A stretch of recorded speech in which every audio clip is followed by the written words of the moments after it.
Being forced to stand up during a job interview and not being allowed to sit down. Oh, there's no interview. Okay, so being forced to stand up during a job and not being able to sit down. As a cashier, I would stand for long periods of time with only a 15 or 30-minute break. I would do that cashier squat to give some relief to my back and feet. My managers would scold me for it, even though I always stood up when a customer was approaching. My feet would get so swollen by the end of shifts, I cried. I already had custom inserts in my shoes. I decided for my own benefit to leave my job and get flat foot reconstruction surgery. Never again. Wow. Very valid point. Yeah, this whole idea of like standing, I think it's rooted in like always to be at your service. Like when I used to work at Starbucks, they'd be like, you always gotta be standing there at the register ready to go. And it's like, but if no one's here, even if someone is there, I could still sit down. Like it's not gonna, you know, I'm not making the drinks. It's not gonna hinder me from typing in what their order is in, right? So I agree with that. Yeah, I think there are certain jobs where you just don't always need to stand, and you don't. Sometimes I would just sit in the back and I would just sit down for a couple minutes because I was like, fuck that. Yeah, I think it depends on the job, but for the most part, I think everyone should be entitled to sit. Like you know, maybe working in a retail store or not, because they always want you to be doing something like putting up stuff but I don't know. Like even as a waiter, I think you should have some time to sit down, I guess. But if you're obviously like taking food and stuff, but if there's no food to take, there's no orders to take, what are you gonna do? Oh, clean, do something. Like why? It's not my job. I guess, I mean, I've never been a waiter, so maybe it is your job to clean it. I don't really know. Thought the busboy does the cleaning, but I guess waiters do. I don't really know who does what. I worked at Starbucks. I've done a lot of promotional work. You know, I was fortunate enough to work on some YouTube channels. I do some entertainment stuff like DJing, MCing. But even as a DJ, sometimes I do events where I'm standing for like 8-9 hours, and I'm like, I could DJ sitting down, and I have before, but it's definitely not as fun. I like to get up and kind of dance and get into it, so, you know, that's a fun thing that I do. What's happening, guys? Welcome back to Top 10 Cents Revive, your boy Mr. Spicy. Today we're reacting to things that are accepted in society, even though they shouldn't be. So we're gonna find out what these things are. I'm gonna say maybe things like, what's accepted in society that shouldn't be? Give me a second. I haven't read any of these yet. I want to think of a good one off the top of my head. I think paying to get into clubs is not like why should I have to pay admission to get in somewhere? For the sake of what? I guess to dance and stuff. But you don't even get a free drink. Like a movie you pay to get into, but you get to watch the film. Maybe not. Maybe it's a bad take. I don't know. I'm not a club goer, so I don't really care. But anyways, let's get into it. And finally, beauty pageants for children. That shit is wrong. Very, very, very wrong. How the absolute fuck has it not been banned yet? Yeah, I've always something weird about that. Beauty pageant for children. It's just weird having like young girls, like 6 years old, wear full makeup. Like they're kids, let them be kids. Like what are you doing?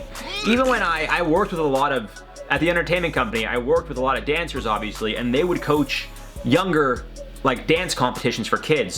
So I'd always see pictures of them on Facebook, like the coach with the contestants or the group, the dance group, and then these like little kids, like 8 years old with lipstick and stuff, and I'm like, why do they have to wear that? If they want to dance, let them dance. They don't have to wear makeup and shit. That's kind of fucking, for who? Who are they doing it for? It's weird. They don't need to do that. Let them just dance and have fun. Why are we making them think they have to get all like, you know, makeup and it's just, I back that. I don't like that at all. So let's stop that real quick, you know? When people lick their finger to count the money they're about to give you, especially during a pandemic, that's disgusting. Nobody wants that. Nobody. I don't. Do you? Probably. I don't know. Maybe because it's money, so I guess I would take it too. But the finger lick is not necessary. It's just gross. It's unsanitary. It's just gross. Don't do it.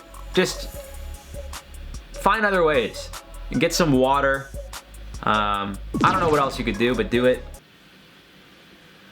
The giant ass slits in bathroom stalls. I don't see a huge problem with that. I mean, like you could also get the twist ones that lock. I don't know why that's.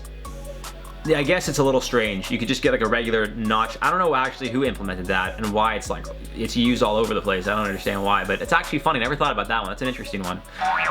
But what else would you do? Like the turn one, the little hook. You take a little hook, like in a fence in a backyard. You put the hook in. Like what else would you do? Billionaires paying less taxes than I do. See, and this one might get me into some trouble. I feel like some people might not like this answer, but what you gotta realize is it's all a game. 100% it's all a game. There are billionaires that pay more taxes than you do. You just hear about, you know, for example, Trump not paying any taxes. I don't know about Jeff Bezos, but they have good accountants. It's not them saying, hey, I'm not paying the tax. It's they have good accountants that know how to cheat the system.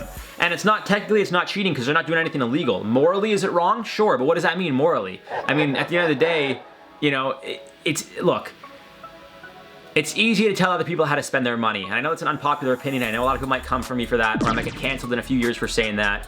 But it's like, for me, someone who doesn't have that much money to be like, yeah, Jeff Bezos should, you know, spend all his money doing this and I'm doing that. It's like, yeah, it's not my money. Like, you know, oh, if I had that money, I would do that. It's easy to say that because I don't have the money. And it's nice for people to think if they had the money, they would. But I don't know. People, when it comes to money, people don't like to just let it go. So it's easy to say, you know, if I win the lottery, I'll give you $1 million. But then you win the lottery and someone's like, could I have that $1 million? And you're like, like, can I give you 10 grand, 1,000? Is that okay? Because who wants to part ways? $1 million is $1 million.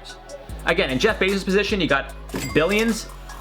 Still though, $1 million is a lot of money, regardless of how much you have. But I guess, you know, if it's like the difference of like, you know, if you have $100, what's 1% of that? $1. It's like, well, it's only $1. So I guess in his case, you got a couple billion. What's 100,000 or $1 million? Or yeah, I don't know. But that's it for this one, guys. So hopefully you get a better accountant so you don't pay as many taxes. I've been your boy, Mr. Spicy. Make sure to smash that like button. You're watching Top 10 Central Vibe, and we'll catch you in the next one. Bye.